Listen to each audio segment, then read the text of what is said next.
Words check complete, they feel a little bit vague in light of what's happened. Are you happy with those words, or do you want more substantial sort of comments on it? Yeah, we know that human error can happen in all walks of life, and it happened here.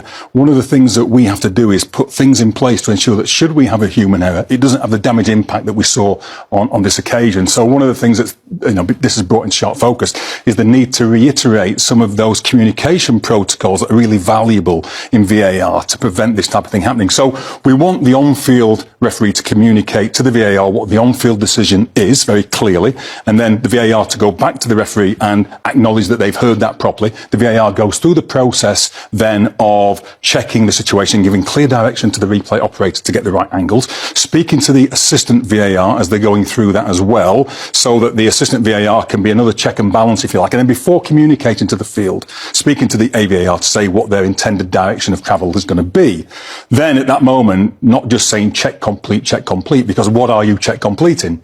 Saying check complete, goal confirmed. In this case, check complete, offside confirmed. And then that's another trigger, obviously, to the on-field officials that they're going in the wrong direction. So we've put quite a lot of steps in place to ensure that the error that we saw in that important game doesn't happen again.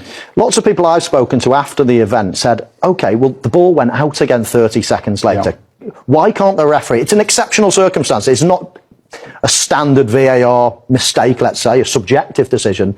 This is a massive one.